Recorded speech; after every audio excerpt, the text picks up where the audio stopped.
Hello, hello. Welcome to Let's Talk Real Estate. I don't know what day it is, but it's a couple days away from New Year's. So happy New Year if you're watching this after that. It's going to be a great 2023. We're going to kick off the year with some really fun episodes. Make sure you're subscribed to us wherever you may find us. Links.letstalkrealestate.tv. You can find it all there. But let's get into the show today. I got to ask the question first. How did Christmas go? And how did your daughter's report go, Brandon? Because we were talking about that a little bit. Bro, I was going to actually make an Instagram post about it, but I put it on my Remarkable. She passed. She wrote Nice. a 10-page report on the book. It gave probably like a 30-minute speech on it. It was actually, I was quite impressed with it. So I've rehired her. It's like she really wanted to work for you again. You must be a great boss. No, what she did really good. The book and Atlas Shrugged, I think, is something that it's just hard because you have to believe in production and using your mind and thinking and being a rational person. But I think it was really great. I think it was really great for somebody her age to see, especially with what's going on in the world, the way the government, the way people blame other people, the is what it is statement. It was a great book for her to put the pieces together and to think for herself about who she wanted to be. And we talked about her making videos and really like, are you putting your best effort? Are you doing yourself a disservice and all that stuff? Mm-hmm. And it was funny. Pace had made a post about a week ago, earlier this week, about how video production, video editing, and social media management is a blue ocean strategy for the teenagers and like 20-year-olds who are coming up looking for something that they want to do and make money on. And I sent it to her, and after she had finished the book and I had sent it to her, and she goes, honestly, I've been really thinking about that a lot. Because we've talked about, because if she wants to go to college, I support it. But we've also talked about, like, what else do you want to do? Because you may not need college.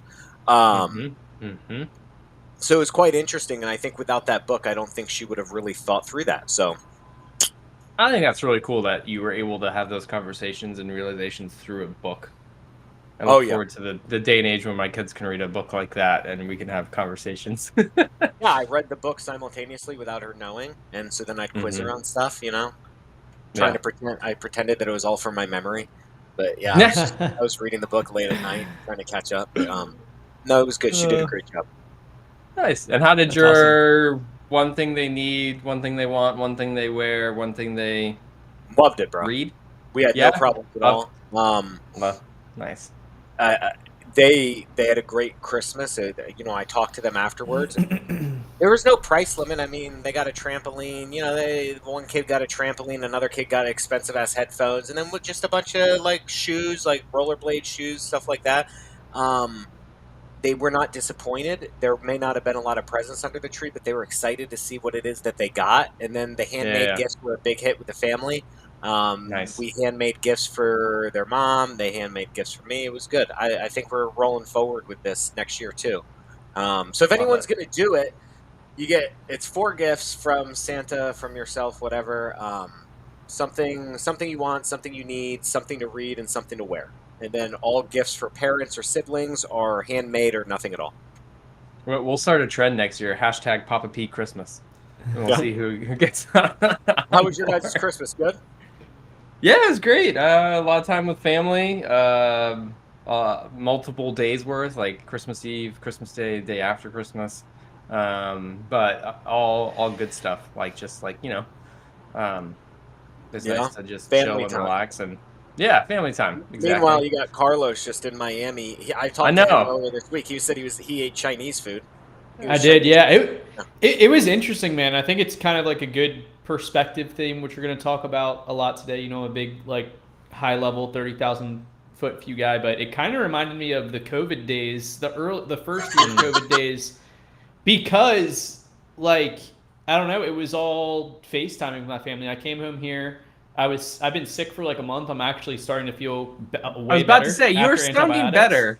I sound fantastic. I hope my audio is sounding good here. But yeah, I came home early from Baltimore because I was sick. I've been sick since like Thanksgiving. Really, have like had like a sinus infection, potential pneumonia. I didn't get a chest scan to confirm. But yeah, it was just a lot of FaceTiming, and I think this Christmas is going to make me, or it is going to make me appreciate the times that you spend with your family. Trevor on the annual call does the which I haven't seen anything. Is he doing an annual call I this had week? the same question about 30 minutes ago. I have not seen anything either. I had the same thing this morning. But he does a cool thing where if you really think about it, which we'll talk about a little bit today, like if you think about, average age for a male, all three of us is probably 80 something years old. You subtract your current age from that, you only have X amount of Christmases with your family left. So this Christmas made me really think about Thanksgiving 2020. One of my roommates had COVID, so I decided not to drive to North Carolina. And that made me really think about too, like, damn, like I miss my family. It's nice FaceTiming them, but it's just not the same in person, even though I got to, golf on Thanksgiving. So I'm living it till was 150 good. though, so I love still that. have like Dave Asprey. 120. Yeah, I Yeah, still don't have like limit yourself. 120 Christmases. Aren't we? You I guys, love that. this is random. Like, we'll bring this back. Never mind. Keep going. No, Carlos. I was just gonna say it was good perspective. Like I was here chilling under the weather, watched some stuff, but still tried to participate, like FaceTiming when opening gifts, and my family all got Chinese food. So I was like, you know what, I'm getting Chinese food too, just to kind We of ate be in that Chinese same vibe. food too. Right It was before good. Christmas, they're always open. Never have Yeah. to worry about it. I felt like shit afterwards, but all that MSG. But you know what? I earned it because I worked out extra last week. I really earned my junk food, but I'm getting back on the grind tomorrow because I've been slacking this week. I've had so much shit going on this week. I know that's it's a fucking excuse. I could have found time, but it was just I just was all over the place. So I finally did a run. I think it's the first day. My watch told me first day in like 7 days I went for a run, something like that. And I was going like every single day at the beginning of December. So I feel you getting back on that bandwagon as well. For sure. But yeah, man, I think we all do a good job of this. I mean, I keep my baseline just very grateful and happy most days. So I mean, even I can't see the family, I'm good, and always have my eyes on kind of the big picture of life and what's going on. So I'm good, man. Happy to be in some warm weather. It was unusually cold. Papa P's a fantasy football guy and an NFL guy. It was the coldest. There was a game here on Christmas. Wow. It was the coldest game in Miami Dolphins history since like 1989. Fucking lost. Fact checker producers on this call. I got a fact wrong last week about Ryan Pineda saying he played pro baseball. He was just on the farm system. But it was like the coldest day in Miami, I think, since they said like 1989. It was like 40 something degrees here. I did not go outside. It's back. We were down in the 20s here. We were down in the 20s here. It got cold. Yeah. I left my sprinklers on Christmas morning, on Sunday morning, and we went out, and like there literally was icicles on every single plant. That's cold. Just dripping off everywhere. It was like kind of like I was like, oh man, I hope I didn't just kill all my plants with leaving my sprinklers on accidentally. But it was kind of fun. The kids went out and they were playing with the icicles and breaking them and stuff like that. And like our Christmas decorations had stuff covered on it. It was pretty interesting. Christmas, cold weather wise. I think Brandin is not frozen anymore. He was frozen there for a sec. He's just frozen again. He's in just the present like moment. Stoic. It's just he's very stoic and still. I'm absorbing deleting things. I'm deleting all the open items on my computer right now, so I don't freeze anymore because I'm probably slowing my shit down. My computer is like a visual image of what happens in my brain. 1,000 tabs open all at once, many different apps going all simultaneously, causing confusion and slowness. Nice. Well, we talked about it a couple weeks ago, maybe even last week, about closings around the holiday season. I know, Brandin, you had one that you were trying to get going. How did that turn out for you? Never count your money until the wire hits ! For those of you who are listening on Spotify, Apple, Stitcher, and not watching on YouTube. Yeah, never count your money until the wire hits, man. So many people do that too, though. As a quick sidebar, people love talking about money coming in, but you also have this behind you, and you're a very blunt, transparent, type guy. I feel like in this industry, especially, not to go on too much of a tangent here, but a lot of people talk about money they're making or only gross stuff and not talk about what they're actually producing. But Pop P, rock to us on this. Oh man, so I epically failed. It's one of my failure is we bought an acre. And I talked about this on my IG, but we bought an acre of land to build 22 multifamily units on. And I brought in my money partners. I love them to death. It's not their fault. It's my fault. I should have structured the deal better. I should have kept control of it. I didn't know what I didn't know. Brought them in as active partners in an LLC. There's 3 people, which means 2-to-1 voting. You get outvoted. We bought it for $100K. We got everything going. It was a while through COVID to get all the bids. We finally got a bid back that worked. It was where we wanted. But then the recession hit. They didn't want to build. I wanted to build. You see how that went? 2-to-1 vote. Their money, not my money, even though it was my deal and I didn't make any money. Instead of wholesaling this land, which I could have made a hefty amount wholesaling it, I was like, oh, fuck that, dude. We're going to make fucking millions. We're going to make so much money building these fucking apartments. But I didn't control the land, so they made me list it, and we ended up getting a cash offer that was supposed to close yesterday. So the guy gave us 2 options. He's like, listen, I'll give you like 200 and some grand, but I need my due diligence period. I need to make sure I could get my zoning or like my rezoned for what he wanted to do. Or he's like, I'll give you, I think he started out at, like 150, quick cash close, 30 days, no due diligence, no nothing. We negotiated up to 165 and we were like, cool, let's do this. Closing, it's as is, no the quick route. Okay, yeah. Okay. We just felt like I don't know what he's doing with the property. I hope he makes millions of dollars. He's telling me he's going to put, it's a personal storage site. I don't necessarily believe that. I feel like he's going to try to put storage units there, which, again, I don't give a shit about. Make all the money you want, bro. I just want my money and I want to be out at this point. But he didn't close us. Why? He walked away from the deal? Yeah.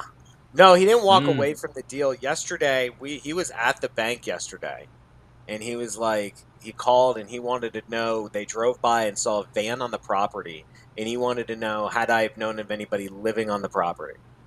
I had a choice to lie or to tell the truth, but then you get into like material disclosures, right? Like I have to disclose what I know, and if I get caught in a lie, I mean, you get sued, dude. And like, I'm not trying to do that. So I told him yes, and I explained to him about the homeless people on the property and how there was one guy who was living in this dilapidated structure in the back. There's like a 300 square foot cracker house back there. He stopped the wire, left the bank, called me, and wanted to work this out. And so he didn't want any people on the property, or does he not care? Was it just So I've been on the phones with like my mentors discussing this, and it breaks down to 2 types of people. There's people like us who handle problems, and we don't really give a shit about these things. It's just another hurdle in the process. And then you have someone like him who he wants a very clean transaction, and I get it. He didn't buy this with this assumption he was going to have to kick off what we found out is like a felon, and the wife got on the phone with me, and she's complaining about having to deal with inmates and felons and homeless people. And I get it. The wife of who? Wait, what? The wife of the buyer. Okay, She's in the background like, let me talk to him. And like, here, talk to my wife. And I'm trying to talk to him, and I get it. He doesn't want to deal with it. So it was as is. And you guys know what as is means. No contingencies. He's got a 5 he's added contingencies now? Well, he can't. It's more of a... You don't want to be sued, so you're going to take care of problems? No, not that either. But you have a choice, right? Like, I could give him an option, and I could say, hey, you're going to close this or else. Are you going to risk $165K on something you're unsure of how to handle, or lose $5K? Me and my partners talked, and I kind of explained the situation. I was like, I don't feel like if we force him, I think he's just going to walk the 5, and then we still have to deal with this, and then we're going to have to go find another buyer. So the guy had proposed doing a 2-week extension. So my partners asked, could we get his money hard? Like hard money, like when you make your deposit hard, that means non-refundable. It's another term for it. So I called the guy back, and I was like, hey, listen, like, we'll give you 2 weeks to sort this out, but we want your deposit to be hard, non-refundable if you don't perform. He said yes, which is a good thing. Yeah. It's a good sign. Yeah, exactly. It's a good sign, right? Because that means he does plan on trying to get this done. Anyway, like, he really wants us to figure... Go ahead. You say plan for him to get this done, so he's taking care of the people on the property before it No. closes, or you have to? So I went into salesman mode, and I'm like, okay, I understand. So what is it that for the 2 weeks you need to think about? I guess what I'm having a hard problem with, Mr. Buyer, is I don't understand how we get from here to there. What is it that you're looking for that would tell you that you don't want to buy this? Mm-hmm. And I'm just trying to solve these problems at this point without killing a deal. And he was like, Yeah. one, I need to make sure that I could demo this property because the guy's in jail. He got arrested like the other month. Or Jeez. last month. He Okay. got arrested. I found out from the cop today. In the cracker house, not the Right, van. yeah, I found out from the cop today that they arrested him a month and a half ago in November before Thanksgiving. Okay. So that guy's gone. But he could come back at any time, so they want the building demoed before he has a place to come back to. Mm-hmm. Okay. Mhm. He's afraid that there might be some law telling him he can't demo it. Again, something I wouldn't be concerned with because that's not going to happen. He's concerned with it, and rightfully so, he's unsure. His second thing is he had found out by asking the neighbors. Neighbors kill all deals. I feel like you talked about that before. Yeah, bro. Like, fuck neighbors, dude. Mind your fucking business. He had found out that the guy had power on. He called so he verified with the electric company. And so once you start to do this, you could get an adverse possession. Adverse possession is where the guy, now it's very hard to get that. So I advised him to call an attorney to see if that, because I was like, bro, like he's not qualifying for adverse possession. I know you're not going to believe me. I'm not an attorney. Go call an attorney. Attorney verified. He only meets 3 of the 5 criteria. Not gonna do it. So he had to pay the utilities, get mail there, consistently live on site with the seller's knowledge, maintain the property, and I think pay taxes or something. We pay taxes, we maintain the law and all that stuff. So he doesn't qualify. But again, he's like, well, what if this guy comes out and sues me, Brandon, for tearing this building down? And he says that he has a lease and he rightfully owns this. And he's like, I believe you that he may not have any leg to stand on. But if he ties me up in court for 5 years and I spend 40 grand, I'm like, all right, dude, I get we're naming wild scenarios, but that is a wild scenario. I have kicked people out for a living with banks. You're talking a month, 2 months, depending on the situation, a couple grand with an attorney, you're done. Is it a headache? Yes, but so he wants to solve all this. So, yeah. How much of his solution is wanting you to reduce price versus just cementing certainty in his exit strategy that he's going to make? Because I'm curious on the buyer, and I know on the seller side, probably a good percentage of it is price, specifically just like, hey, how much am I going to walk away with? Or if you're doing creative or no. But for buyers, I'm wondering how much it is cementing a foundation of certainty. Like it's not like you're like, hey, I'll give it to you for $5 grand less. He doesn't give a shit about that. So that's on like a residential sale. So like we do that all the time on like a residential sale when you have a mom and pop buying something and a dishwasher's broken. You're just like, hey, listen, man, instead of holding up the closing, let's just I'll give you a fucking $500 for a new dishwasher or whatever. And they're like, cool. This is something that's about certainty because we're talking a development deal where he's going to hold on to this vacant land, and while he's holding on to it, more homeless people could come on it. They could move into this property. So he's like, Brandon, although I said I was buying it as is, I personally don't feel this is a part of that agreement. And I was trying to be nice, and my partners told me to toe a hard line, and I did. And I was like, I understand what you feel isn't a part of the agreement, but a contract is a contract that it's as is, and you bought it as is. But we do want to give you the extension. We want to work with you. We're just trying to figure out what it is that you need. So we talked about it, and my partners and I decided, I haven't talked to the buyer today, but we started working on demo permits, how much we got bids for, getting bids for demo. I had one guy out this morning. I got to call my other buddy who's a contractor, and we're just going to flatten the motherfucker. And right now, that's the best solution because I talked to the cop. He said that guy doesn't have a hearing for another week and a half to get a bail bonds, and he still got a bond out. And so we could have this whole thing demoed, done, completed in a matter of a week. Yeah. And I think that's the best thing. And the buyer, so Carlos, going back to you, the buyer even offered to pay for the demo, and I had turned him down because I was like, demoing's not an option because what was I focused on?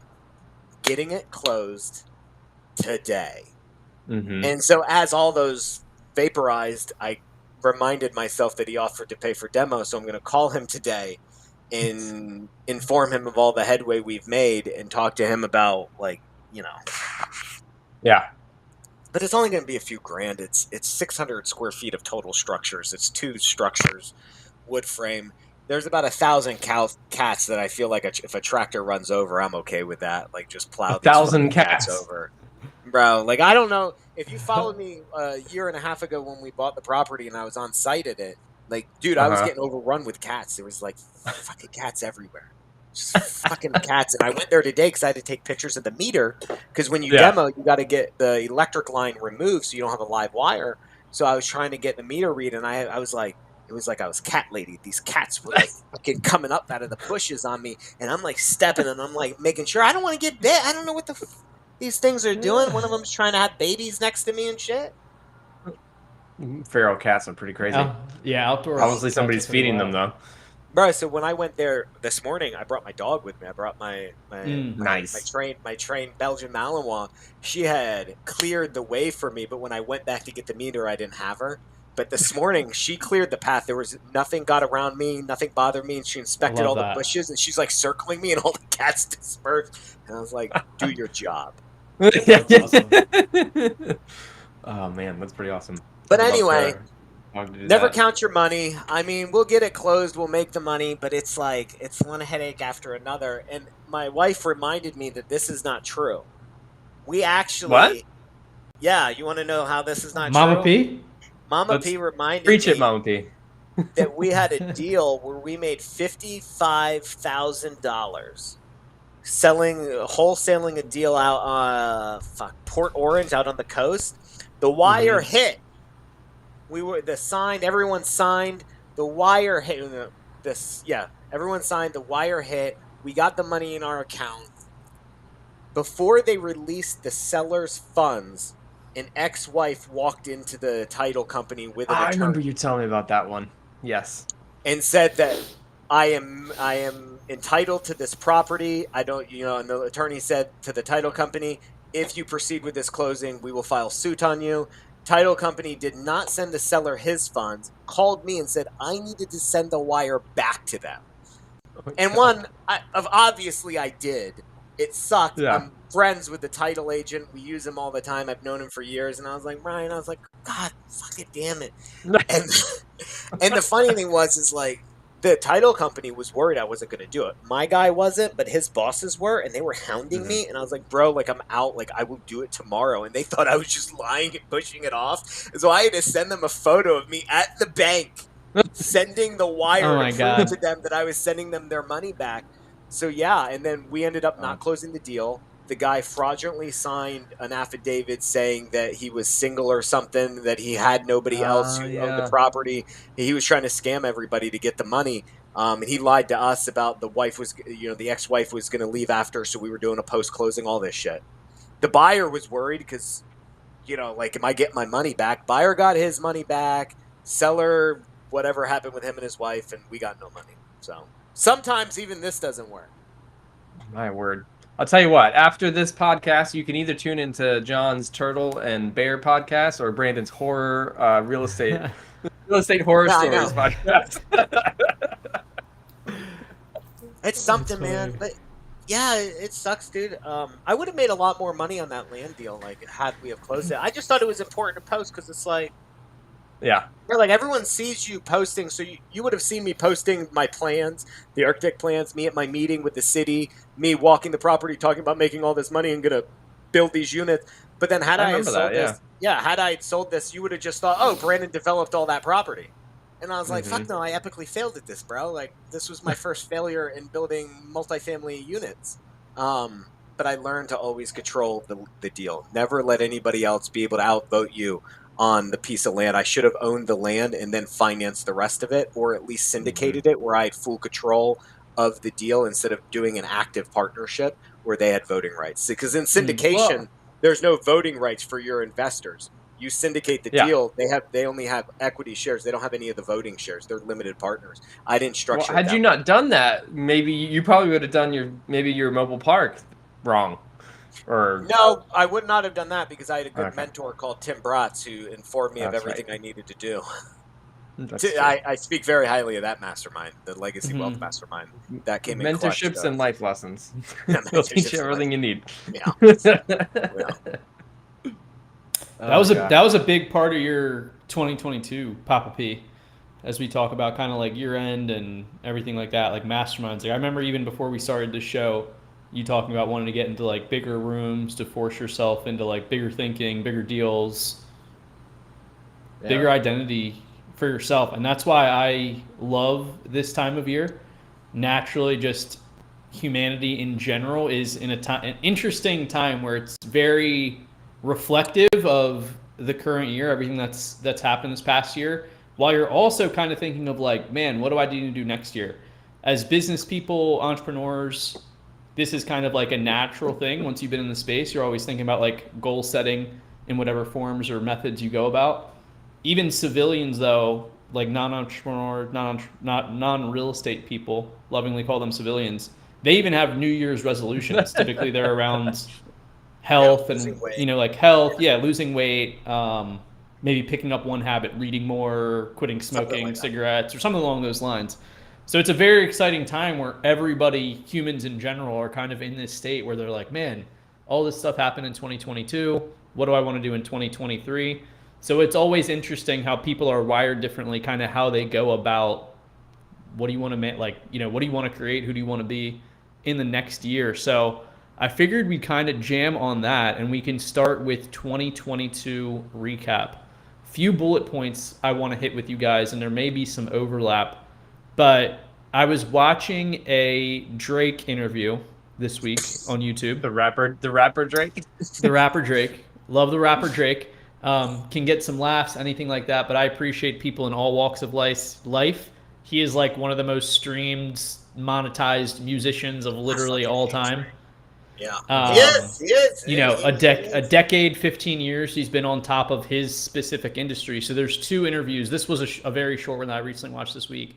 There was another one a couple years ago, and I love just hearing and picking people's brain and kind of picking up their vibe of when someone's really on the top. Like, I can learn like one little thing. But Drake had a very similar, kind of vibe or sentiment to what we're doing now. And he went through and he was just talking about, which I think is good to hear from you guys. I want to kick to you guys. Like, what do you see as your top moments? What do you feel were like your top moments? What made you the happiest? What was like the things that you're most grateful for in 2022? I'm going to answer for John and me on this one. RI Op Center, baby. Love that. Yeah. And how come? How come? That's obviously a huge thing we've talked about, becoming a SaaS guy. Multiple businesses. We've talked about that for you, Papa P, on here. But like, what is it about RI Op Center or anything John wants to add to the list of like top 2022? So like John, like things. When we talk, like when you talk about like, okay, so like when John and I talk, we're not talking about like, oh, I want to make 50 grand or 20 grand. We're talking about an exit strategy. We're talking about buying other companies or other products we build into this. So when you think about it, man, like, why is it? Because I feel like there's more potential. I feel like there's so many industries out there, but there's very few of them that can get you to that billion, right? Mm-hmm. And John knows, I mean, like, you've sold multiple companies, right? And each one you've sold progressively more. You're stepping, and I'm going to speak for you again, but I believe you're in on board with me that this one's probably the biggest potential, right? Like what we got going absolutely. on. And so, like with wholesaling, like what do you think is the top amount that somebody makes in wholesaling? Like if you're the you're talking like the top 1% of wholesaling, top 1% of wholesaling. 30-40% net margins of like $4 million. So you're grossing $4 million. Cool. I would say, and I know like Cole out in out on the West Coast up in Seattle. He's trying to hit 10 mil. I know Carlos is trying to hit 10 mil. They're all trying to hit 10 mil. I know Tiffany and Josh are probably in the 4, 5, 6 million range between wholesaling and flipping combined. Mm-hmm. But like, that doesn't get me to anywhere. So why is REI Op Center like so important to me? Because in my mind, REI Op Center is a catalyst to that billion. Like, I could spend all my time trying to be a $5 million a year wholesaler for what? What is that going to do for me? Yeah. I get it's going to make me money, but money isn't happiness. Happiness is like your purpose, right? It is doing your best, using your mind to create. You do something, your mind's effort, and then seeing that success, knowing you put your best into it. And it's like, to me, that's creating like a software from scratch, not white labeling, right? But creating from scratch. And then you get rewarded for that. And I feel like wholesaling, like you're capped, man. And you can't even sell that business. You bust your ass. You build this entire operations, processes, systems, all of this stuff. Nobody's coming around going, hey, I want to buy me a bunch of wholesaling businesses and merge them together into one big vertical. Like, that's not, no one's doing that. And maybe I'm wrong. Maybe someone will prove me wrong and someone can sell their wholesaling company. So that's why it was a big step, right? Like, we talked about it. I think was the an episode a while ago, and it was kind of like we were talking about how most people go through real estate. They start at like wholesaling, or they start at a brokerage, and then they're like, okay, the next step, because you cap out, right? And not to say that $3 to $4 million a year isn't great, and maybe that's where some people stop. That's not going to do shit for you. But no, my point being is like sometimes like whatever that makes somebody happy, but. Yeah. Most people, when they get to that level, they're like, okay, now let me start taking this money, investing it into buy and holds, and like looking at a 20, 30-year plan. So they're not like, I have to be maintaining this pace, maintaining this workload for 20 to 30 years. Just maintain that wholesaling workload, right? Like, it's not easy. And I don't think I have what it takes to say to myself that I want that. Right. I want direct to seller. I want my sales team. Do I want my sales team to be making $1 million a month? I mean, that'd be cool and everything, but my effort could be better used somewhere else, right? 30% of $4 million. I mean, I'm talking 1.2 mil is what I'm walking away in income. That is nothing. So somebody had, I think I told you guys, like somebody had said the biggest fallacy you can make in business is underestimating the amount of customers and money that is out there. Ah, yes. There is. And I think that's one of my biggest mistakes is I see limitations of like, man, like how many people could buy REI Op Center? How many people could buy education? I think there's more of it out there. I think there's so much money out there. So to cap yourself at 1.2 million, and that's like, and let's just, Carlos, what was the other number you said? What was it, 50% or what's the other net margin? Like 30 to 40% net margin. So 1.6? Yeah. So let's just bring it up to 5 mil. And you're saying so $2 million. Let's say you walk away at 40% profit margin on $5 million. And that's assuming that you don't have a partner. Let's keep in mind that these biggest operations, they all have partners. Absolutely. Right? So now, even if you're $2 million on your own, you're $1 million with a partner. What the fuck is that going to do for me? I was looking at a fucking ski out over in Park City that was $25 million. How are me and my wife getting that, making $1 million a fucking year? I'm going to have to retire making $1 million every year to pay that motherfucker off. Yeah. I mean, that's a great exercise, talking about little things to, exercises to do, which I'm a big fan of, is like, how can that be possible? Like, how do you make that possible? Papa P has rapped about it recently. It's like he doesn't see a clear pathway just running a wholesaling direct-to-seller acquisitions business, being able to get that asset in the near future where you can still, you're going to be 150, but you still want to enjoy that type of stuff sooner rather than later. But I'm going to be 150 years old, bro. I need mobile home parks to cash flow me through that old age. That's a big part of 2022 for you too, mobile. But it's like, when you're looking back at 2022 and you're saying, okay, so you're doing all this stuff, and John and I have been working diligently at like getting this software out, and we've onboarded users or getting them onboarded, and we've released all this stuff. But like, there's got to be a purpose to it, right? I think that's the interesting part. That's something I've always admired about you, Brandon, is like, we're having this conversation. I'm sure somebody tuning in is like, oh my God, why are these guys complaining that $1.2 million a year is not enough? You know what? They can fucking shut the goddamn podcast off because I don't want you fucking listening to it. It's hopefully not also a stacked list of someone that works for PETA that heard all the cat comments. So we'll as well. But it's like, bro, like if you're upset that I say 1.2 is not a lot of money, you're a fucking brokey and you need to be off this fucking call. That's what I'm saying. Because you should think. No, I love that. But that's the thing, though, is like you are looking so far ahead And you're saying that in 20 years, 30 years, and beyond your lifetime, right? Even if you're to say, like, I live 150 years, like, my son, my daughter, all your kids, like, they live 150 years. We're not running a wholesaling operation. Right. That's not fucking happening. So, like, they're not going to be doing that. And so you're saying, like, in order for those things to happen so far out, what needs to be true today that I can get to there? And you're like, wholesaling is not that path.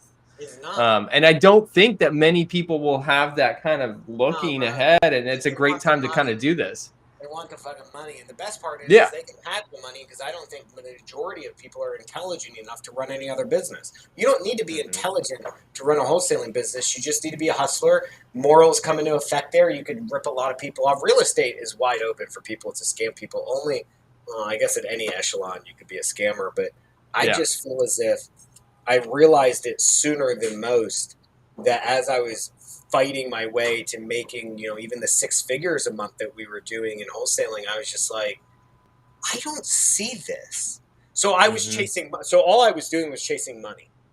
I would say for like 5 years, I was just chasing money. I want 100,000. When I reached $100,000 a month, I wanted to add flips in and make 200, and we made 200K in a month. And I was like, this is fucking awesome. And I was like, but like, where does this where's this go? And so where does it go? Like in 2023, when I'm planning my future, I don't say I want my wholesaling operation to be even bigger. I'm saying, okay, I want to own mobile home parks. I want to buy a mountain house. I want to buy a lake house. I want a private plane. These things, we want an RV to go travel to. So like, how do you attain those things, and what type of life do you have to warrant those purchases? So that's why I say 1.2 is not enough, and 1.2 really isn't. I don't even think $10 million is good enough to retire on. You can't really live that life when you think of millionaire, I think billionaire is the new millionaire, right? Or even 100 millionaire is the new $1 million, right? Like, to be a millionaire, the lifestyle people think when they hear millionaire is really what the 100 millionaires and the billionaires live. Definitely. Yeah. Right? Like 10 million is the new 1 million. 100 million is the new 10 million. Billion is the new 100 million. That's called inflation. Yeah, welcome. Right? So I don't know. And the funny thing is like, I get a lot of shit. Like, you can't go to a RIA. Like, when I was talking to some people, like, they just look at you as like a failure. With what? What? So if I say, oh, yeah, like, I don't really want to grow my wholesaling operation to be $5 million a year, what's your first instinct of that? Why are you getting? Like, you can't? Yeah. Oh, that's Is because it you too can't. hard? Are you crying? It too hard? Are you crying? And it's hard to, it's like people, it's like the red pill, in the Matrix, depending on what pill you take. You can't go back into the Matrix and try to explain to somebody that they're living in the fucking Matrix, because they're just going to be like, bro, you're lying. You can't go bend spoons. You can't slow down time. Like, that's not even possible. You're just making all this bullshit up. You can't tell people who are active in wholesaling that this is not the way until they're ready to hear it. Once they're ready to hear it, they start stepping up like that ladder. And I think I didn't need to get to 5 million to see it. It would have been nice to get there, but I think I realized it. I was more aware of it as I was building, and I said, this doesn't make sense. Maybe because my appetite is bigger. Like, I do want a $25 million ski in, ski out. I want a $20 million ranch in Wyoming, and that's $50 million in property almost. Like, how am I affording that? Not wholesaling, bro. Not fucking wholesaling. I'm not going direct to seller to a fucking 2,000 acre ranch out in Wyoming trying to seller finance it. That's not a bad idea. I bet you Pace could probably do that. I would not put it past that motherfucker to find a way to fucking sub-to or sellerify a fucking ranch. I want to play devil's advocate on you, because I mean, I'm with you. I agree. Our app center, SaaS, teaching, training, whatever, is a great path. But we mentioned it earlier. You said, hey, most wholesaling businesses make whatever, $1.6 million, $2 million, but they're partnerships. So I know you're currently not in a partnership, and with your wife, but just Mama P. I mean, did that ever cross your mind as you're like looking at what path to get to? Like, could if I brought somebody in that had a different skill set, and I think that's an interesting conversation to have with partnerships, is about the I am, skill sets yeah, involved there. yeah. I think maybe my attitude would change, but I still don't. I still don't see the benefit. Like I love making extra money. That's cool, and I don't think you need to shut down one business to do it. I think you need the right people in place, and Yeah. you can hire that or do a partner. Yeah, man. I mean, so like I was talking to one of my guys, one of my buddies, he's a big flipper, and he was talking about like he was looking for a partner to go direct to seller, and Mhm. like, and he had somebody in his company who wanted to be partner with him, and in his mind, he was like, well, what does this guy bring to be partners in my big flipping company? Like, I've done this forever, I don't need him. And he's like, well, what could he do? So we talked about it, and in the end, it's like, well, if he could bring me 50 deals a year direct to seller that I don't need to buy from wholesalers or realtors, he's like, I could Yeah. see the value of making him my partner. And I didn't say this necessarily out loud, but I was thinking in my head, like, could I partner with him? Then I was like, Mhm. what does he bring to the table other than money? Like, and somebody like me, like I would really want somebody to do the work rather than the money, because I always find ways to make money and supply Mhm. money. But I get where he's coming from. Yeah. I mean, that's kind of like what we did with our AI Ops Center. Like, we come together with two different skill sets Yeah. to make a great team. I mean, money's important and all, right? But like, if that's all that somebody brings to the table and leaves the rest But up to bro, you or whatever. but like, okay, so let's just play this out. You have someone. Mhm. So if I make an announcement right now, I'm looking for a partner who wants to run my wholesaling operation. Blah blah blah. If you come to me, if we are a good fit, you come on in and you can be my partner in it while I do scale the businesses.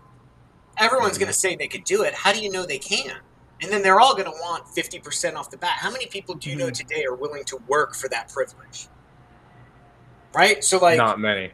not many, right? Like, if someone comes Yeah. up and goes, listen, I'll put in the effort, I'll hustle, and I'll Yeah. build the sales team, and like I'll handle all the problems, and I'll go post the notices, and I'll go out to the properties and meet the sellers. How many people are going to say, hey, listen, I know like you're taking a big thing on me. I'll start out with 10% of profits this year, and then 20, and then 30, and then eventually when I prove myself, I want 50%, and then I want in on your other businesses.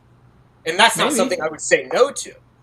But where Mhm. in today's day and age, do you really think this generation thinks like that? No. Not the majority, but you don't need the majority. You only need to find one. It's true. You Carlos? only need to Wise find words one. from Carlos. Appreciate that. Wise words from a decent man. No, I hear you, and I agree that that's not the majority, or it may not be probable. But neither are successful wholesalers. Neither are successful SaaS people. It's True. the minority of people that are able to be consistent most of the time with like their values, habits, how they show up day to day, that are doing well. So yeah, you only need one person to bite on it. Same thing if you're selling a deal. You don't need every single person in your buyers list to Yeah. buy it at a premium. Yes. Just one to fall Yeah. through, make sure the wire goes through, count your money. But Yeah, I get. You're right on that. I mean, maybe I looked at it in a different aspect where I'm kind of. you're also right there. Though, like there's truth that that's not the probable thing. This generation is kind of more I don't have running hopes success. for it. Yeah, I don't but have hopes. I'm always gonna kindly bump people towards being cautious of like what they plant in their mind, because that's like what you end up like seeing. Like if you're like, oh man, every wholesaler is a scammer. Like anybody who sends me deals are like scammers. What Like is it? you're gonna naturally kind of see that. Yeah. What is that Ed Milet talks about? Your RAS vision or whatever, your reticular active system or something. Mm-hmm. I agree with you. I guess I just haven't found that. Like I've had so many people in my business, and maybe part of it is like you want to turn somebody into that, and that's not possible. I do have one phenomenal person in my organization that I think could really run the majority of it. I mean, she's wonderful, but again, like that takes time. Mm-hmm. Whereas, like I know there's many companies I can think of that have done the partnership route, and they have scaled a lot faster because you have two hustlers. Like, what is it? Steve Trang brought in Max Jimenez? Max to run his sales team while Steve did the podcast, did everything else. And I mean, I thought that's a great idea. Mm-hmm. But Max also had a background in it. Yeah. Right? I came to John and gave up my partnership in REI Ops Center, which was floundering, because he had a background. Like I saw his product about Investor Fuse, and I was like, I didn't need to wonder if John knew what he was doing. I worked with John. I saw his work ethic and his product. But with wholesalers, man, there's a lot of fakeness out there. And so maybe I am, what did you call it, Carlos? It's like that's what I'm bringing that, like I'm speaking that into existence, I guess, in a sense. But I don't know, man. It does take some of the right stuff for a partnership. Like I know some of the customers that we have, like there's a team I'm thinking of, I'm not going to name names, but have not been in wholesaling for very long and are absolutely crushing it. And one guy came from like the gym world, like salesperson, like phenomenal. Like he brought money to the table. And then but at the same, not just money, like the dude is a shark on the phone. But it's easier to scale a wholesale. Listen, I don't want to be that guy because I don't disrespect anybody who brings money because I feel like if you've earned the money, you have the right to that money. But like it's easier to make money in the wrong hands will lose money no matter what they're doing. But the right hands, but like you come into this business and there's another team that came in as millionaires and they scaled using PPC and they converted. That's the thing. You can throw money at it, but if you can't get on the phones. That is why I will never run a wholesaling operation. People always come to me and they're like, "Hey, John, like you have been around this world enough. Like, why don't you start your own wholesaling operation? Why don't you?" I mean, eventually, I'll probably have buy and hold properties because I know that's a good investment. I'm like, I don't want to get on the phones. There's no way this man right here is converting a seller. I'll write products all day long and customer service and all that fun stuff, and that's what I'm good at. But yeah, not converting sellers on the phone. But that's a problem that a lot of, so like even my buddy who's a flipper, he's like in his 60s and like he wants to throw money and he's a shit ton of money. Throw money at it, and he's talked to me about marketing channels, and I've always recommended PPC. But you could go spend $15K a month on PPC, but he ain't getting on the phones. He doesn't want to, and he's honest about it. He wants somebody to do that. Yeah. But it's a waste of your money, right? Like if you spend $15K and you're not converting those leads, you can't scale it. So even if you bring money, it's not a solution to it. I just think it's easier to scale a wholesaling operation going into PPC. Yeah. Because you have the money to pay for it. You beat out, like I do cold calling, right? Like anybody could do cold calling. You could cold call yourself. You don't even need a team. Yeah. There's too many variables in the world. All right, let's bring this back to the start of the conversation. We kind of like went off onto that partnership thing, which I think is interesting. But looking forward and stepping stones. Yeah, we're kind of recapping, 2022 biggest things, like your favorite just things in general 2022, maybe things that you implemented, books, things like that, and then that's probably going to mold a little bit of how we envision 2023. So book-wise, we've mentioned this on a previous episode. 2 books I love, Ed Milet, The Power of One More, I mentioned that. Bob Peters mentioned that with the reticular activating system. That was just a cool book. I don't know. When I do like my annual recap here, that one is gonna hit a little bit different. Not only do I love Ed Milet, it was like according to Spotify my top podcast in 2021. But then going to see him in person, being like front row, seeing him in person at the Kent Clothier event down here, I don't know. That was just really cool. Very impressionable on my mind. Something I'll remember for a long time. So I know that you guys read that. Another book that came up in conversation today, I'm actually ordering it for one of my best friends, Psycho Cybernetics, that I know that you guys got on. That book. So read that, but that's just one that I come back to, and that's just a really good staple, especially for kind of like the visualization. Love that the OG black cover version. Yeah, that faux leather binding. Yeah, that's just a cool one. And then, those were just. So I need to do a deeper read on that. I also just got Predictable Revenue on Audible today because I've just been picking and choosing reading. I kind of want to just like drown that in subconscious. It seems to be all like the sales videos I watch for SaaS all talk about that book. So I want to get into that. So what are your guys, some of your favorites? I know that you guys got on Psycho Cybernetics. I would just say what you said, and I would add in Who Not How. That was Who Not How. I've read so many books, bro. Like a lot of them don't mean anything. You read them and they're just like garbage, and you've heard it a million times in like a different way. A lot of people regurgitate the same thing in their own way. Who Not How was new for me. So that's awesome. I did not read Who Not How. I regurgitated enough. We know you through, did through Brandon. John likes to do everything John himself. utilized the principle of who not how by assigning it to Brandon, synthesizing him a summary, and now he ingests. Yeah. He just lived instead of reading it. He just lived and embodied who not how. Yeah.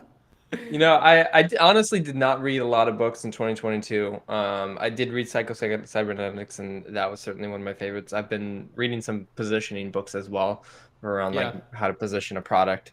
I'm kind of like picking books that are important to the problems that I'm having and trying to like resolve that. But I am looking forward to, reading more in 2023 and being more deliberate with some time for that, because I definitely saw the value of like, here's something I'm not strong at, here's something I'm unsure about, let's go find something to inform that area, versus before my reading would be like, oh, I heard this book was cool, I'm gonna go read that, or I heard this book was cool, let me read that one. Yeah, you're doing it by subject, by genre of what you need. I mean, that's the right way. Yeah, for sure. So I'm excited for that. But yeah, no, it's like Cybernetics was interesting. There were so many conversations in my life with like my family and my partner and stuff like that, where we're like, it was so relevant. It was creepily relevant. With, I mean, this book, what, 1970s it was written, of like, just like, holy shit. Yeah, Cybernetics was good. I was reading, so when I reread Atlas Shrugged with like my daughter, that book that I had to read, it was so weird because she wrote this back in like, what was it, the 50s or 60s or whatever. She had left like Russia and like that whole collapse of the system back then. Yeah. And I was like, I was relating so much of the government she portrays to our government during like, actually just even now with inflation, COVID, pandemic, shutdowns, like all the rules they placed on things. And like, I was like, holy shit, like so much of this. And she had no intentions of that. She couldn't predict the future, but I was like, man, some of this stuff, when you really read it with fresh eyes, because I read that book 3 other times, never related it to like my current life.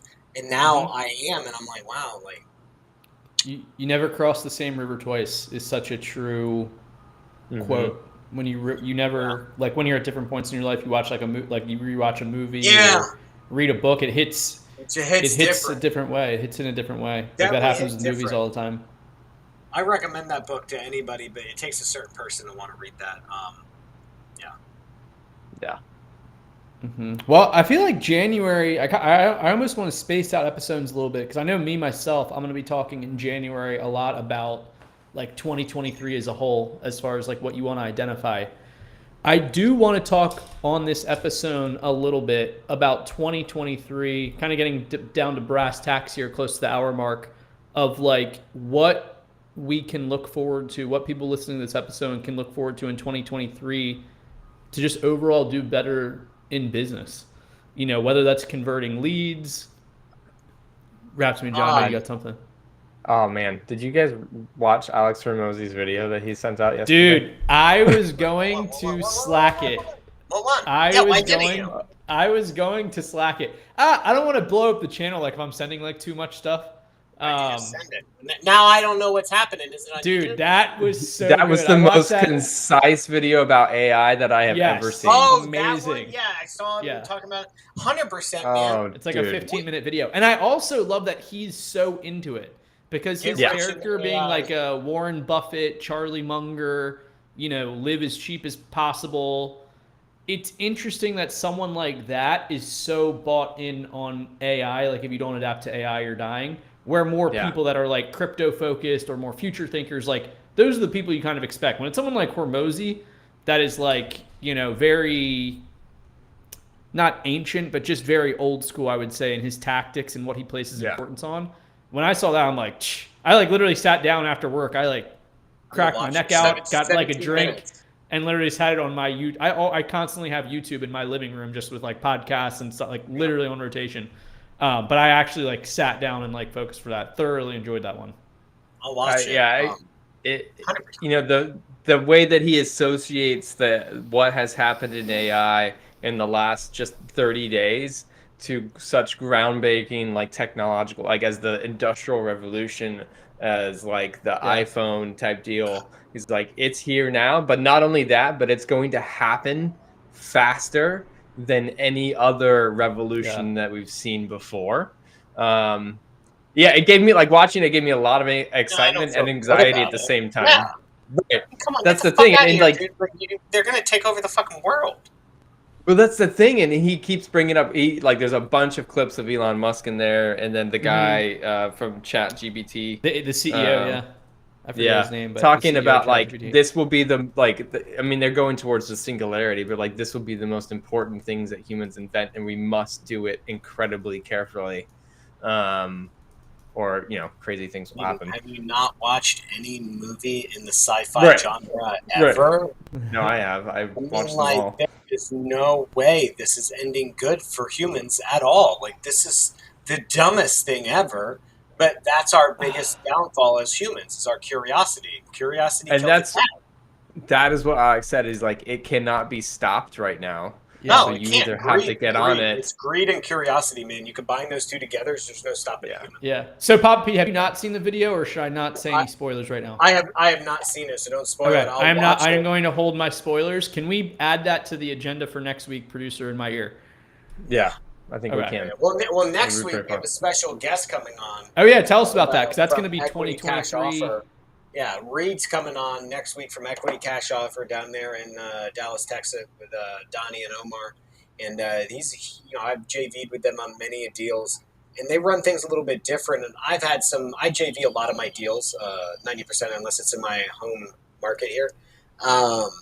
And I really wanted to talk to him about how he runs his JV department, partnership-wise, how he splits fees, sending deals out, all those things. So he's going to come in, he's going to talk about best practices of JVing and dispoing deals in today's current market, which I think is going to be good. I'm excited. I'm excited because he has a good point of view on it. He does a lot. I don't know how much business. We haven't talked to him. I called him the other week to talk to him about this, but before that, with the holidays, it's been like a couple months, and I know they've been ramping it up. So I don't know what level they're doing right now in JVing, but it's definitely something we could dive into. I'm looking forward to it. Yeah, that'll be exciting. And I feel like I don't see a lot of podcasts that specifically talk around kind of like a blueprint and almost like an operating manual on a car of just JVing in general. Mm-hmm. Like you said, structuring fees, marketing, partnerships, probably some values and values, beliefs in there too. Like, what do you do when this happens on a deal? Like, what do you default to? All that type of stuff. I keep seeing that stuff with the Patrick Bet David. That's one thing I want to do between now and like the next work week, is go through and outline that Patrick Bet David video that I mentioned on last week's episode. Really, really cool. Yeah, you never slack that to me. I needed you to send that to me. Let me just get on these now. I would love to do some episodes about brand building. Maybe like a multi-series, multi-part series on it, because it's something that I'm doing into 2023. Obviously, you heard about my daughter's passed her test, so she's going to be editing my videos. We've been getting into ClickFunnels and stuff, turning a lot of our stuff into training material. It's definitely something that we're going to be getting into, and content creation and all that. And I think it's the way of future for business. So I would love to talk about that, especially as I'm learning it all. I know nothing about it. I think that will tie in. We could do an episode from Alex Ramosi into that, because he talks about that a lot in his AI video. It's definitely something that I think we need to talk about with. I think content. We talked about SaaS. We talked about wholesaling, ways to make money. How do you say it? Again, I'm not going to say it's impossible, but I find it very near not possible that you're going in today's day and age to scale a business to the $1 billion mark without building you into a brand. It can be done, obviously, but I think new money type people like us, I feel like that's the way to do it, the most surefire way to do it. Look at Grant Cardone. I mean, look at what Yeah. Ryan Pineda's done in a couple years. You know what I mean? Like, so Insane. that's why I'm trying to build my team around me of people that could do that as I'm restructuring going into 2023. And I would love to talk about it. Maybe bring some people on who are better at it and can give tidbits, because I feel like there's going to be like little pieces that I'm learning. So I think brand building, JVing, dispoing, and then getting into data, deep diving into how to organize your data next year, especially as we have released REI Ops Center and more people are going to be using it. I would love to dive into the data aspect of it. Love it. That's what's coming for 2023. I'm excited for it. It's going to be a challenging year, but it's going to be the year that make or break people, and it's like it can be a fun time to rise to the occasion. I did see an email come through this morning about home prices being the lowest since like 2001 or something, or 11 or something. Really? But mortgage rates were decreasing all through December. So, yeah, interesting times to be alive and to live this, and tune in weekly to Let's Talk Real Estate. So we'll see what happens. We'll see what happens, like, because they're gonna try to tease us, I think, going into 2024 with like lower rates as their re-election comes, because the Democrats are going to want to stay in power. Personally, though, and I think I was watching Patrick Bet-David talking about like how if you go back to the previous term, like after something like this, we had Republican for like 12 years or something like that, I think, or something crazy. I can see that happening. Like if I had my personal opinion of how this would go down, like I would like to see Trump get elected in 2024, and then DeSantis get elected directly after him, and then we could have 12 years of just fucking awesomeness. Of just those two dudes, just. And I don't know about DeSantis. I like the way DeSantis does things. The one thing I like about Trump is he doesn't give a fuck. Now DeSantis doesn't give a fuck, but Trump has enough money not to give a fuck and not be affected. Right. I don't know if because when you have to kowtow to the money, that you lose power that way. And Trump, he could have done anything he wanted with his connections and his money and his ability to get money from people without strings attached. Like, and then you got DeSantis. I just hope DeSantis, when he gets to the presidency, is as awesome as he is as a governor. And if that's the case, I could see the real estate market just in the economy doing wonders for the next 12 years. Need it. We definitely need it. But I feel like the Democrats are going to try to lower rates going into the end of this year, or 2023, 2024, you know what I mean, going into 2024, because that's when all the preterm and all the elections and everything get started, and they want to look good. Yeah. Sucks how much our economy is tied into damn politics and people playing their strings and pulling their strings. But it's the nature of the world, I guess. Maybe. I don't know. You ever wonder? The singularity will come along and we'll just be fine. I don't understand people. Do you ever fucking wonder, like, does anybody just ask themselves how being a president, all of a sudden you become deca-millionaire? Like, no one has asked those questions. Like, I don't even understand some of these fucking poor people in America. They're just like, oh, they're looking out for my best interest. They'll never do anything wrong. Bro, like Obama... Like, have you not seen Obama's net worth? Like, how do you think he got to that? I have no problems with Obama as a president, except for his healthcare plan. That really fucked me over on my health insurance. But same, yeah. How do you think the Clintons, all these people, Clintons didn't have a net worth that high, and then all of a sudden afterwards they're just like, we're about to get taken off the air. If you talk about the Clintons. Fucking dough. I mean, that's capitalism, and that's like America, right? I mean, I know. Power and money. Like, I know, what's the opposite of that? A socialism society? Like, well, that's the problem, right? Like, but that's how it starts, is because they start to promise the people stuff, but the people are so ignorant to the fact that they're getting taken advantage of. Right. I just don't understand it, but that's why I dig my man Trump. He don't need the money. He don't need the money. He definitely does. I heard Grant Cardone might run for president. That would be cool. That dude does not want to be president. You don't think so? No. He's talked about it recently. I don't know. You don't fucking think Grant Cardone I think he would ever run for president? I 100% think he would. I definitely think. Why though? I mean, you guys know him way better than I do, but it just doesn't seem. It doesn't seem to be like beneficial. Like, he's already on top of the world. Like, what else? So is Trump. Yeah, but Trump's an ego guy. Like, he wants to be, Grant's not. but in a different way. There's levels. Trump is like a different level than Trump will be like. I think love Grant the Cardone hate could drugs. actually I reel love it the in, way he and talks. Cardone would be able to like reel it in and not be, for lack of a better term, like divisive. Like the issue with Trump is there's a certain amount of the population that is just like absolutely devastated by his presence. You don't have to, and the principle of it, if we're talking politics, is like you have to lead first with understanding other people's perspectives, even if you don't agree with them. That's true. So for me, even as someone who grew up in like a conservative household and obviously like pro business, pro finance, but also pro people, it's like, dude, Trump. I don't think Trump can go forward because there's a certain amount of the population that is absolutely tattooed, scarred from him. I 100% agree because the media did such a good job to do that to him and portray those things. Like, it's just wild. Trump was just blunt to the point, man. In the debate when he got up there and talking about how you don't pay taxes, and he says, if you don't like the fact that I don't pay taxes, and he told Hillary, like, if you don't like the fact that I don't pay taxes, change the tax code. But I bet you won't because you and all your friends enjoy using the same loopholes that I do. And it's like, he's right, right? Like, they paint this bad picture on him.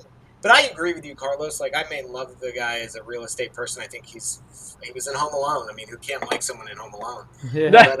But I get what you're saying. There are so many people, too, which was arguably even a better one because I love New York City. Mm-hmm. But there are so many people that hate him that, like, you're magnifying the difference between the two sides. Like, he's such a polar opposite. Which and is why they go with DeSantis, but I think that's an error. I think if the Republicans want 12 years, Trump's got 4 left in him, DeSantis has 8. I mean, I see that because who's coming after DeSantis if that person may not even be known now unless it's Grant Cardone. Yeah, but you can't convince DeSantis not to run. Yeah, you can. He's like... That's 100%. That's what they did to Hillary. When they promised Hillary if she stood, and this is all hearsay, obviously, they promised Hillary that if she would stand by Bill, she would be able to run for presidency. But then Obama came around and they promoted her into another seat inside the government and said, okay, you'll do this instead. And then Obama took over the presidency. You can easily, dude, all they do is make deals. All they do is make deals. It's true. Just like business, but worse. Never count your money until the wire hits. And the thing is the problem is I'm not a political guy, so I don't know enough about it. But Trump still holds sway in the Republican Party. So if he doesn't endorse DeSantis, it will be really interesting what happens there. We'll have to all see it play out in 2023. Yeah. It'll be fascinating to see. Just everything. I know. People don't come to the podcast and listen to my political rantings. I just hope for 12 years of awesomeness. You watch. We'll see. Silly. All right, guys. Well, Happy New Year. See you in 2023. I hope everybody tunes in and continues watching us. It'll be a big year for Let's Talk Real Estate, RI Op Center, Investor Fuse, and the 3 of us and the world combined. Absolutely. Well said. Happy New Year. Appreciate you guys. Been rocking with us for close to a year. And yeah, even us talking about business, real estate, software. 42 apps. We also work on this, mainly John and Papa P behind the scenes. But we also, bring that same attitude and value here, trying to make every week better, Yeah, politics. Hey, and also, Brandon's not saying it publicly. Follow him on social media, Mr. Real, but will he throw his hat into the ringer for presidential candidate in the next 4 to 8 years? You couldn't pay me enough. I will never, ever. They make like $300,000 salary. That's not going to get you to. That's not going to get you to with no cost. Well, that's not no true. cost. Are you fucking kidding me? With the insider information I would be getting as a politician, how do you think they all make their fucking money? I would just be shorting we know stocks. that. Yeah, I'd be shorting stocks. Yeah. No, I wouldn't do that. That's unethical. But they're the ones who own those ranches, by the way. So that's so fun. Yeah, love that. All right, guys. All right, guys. See you in 2023. See you next year. See you next year.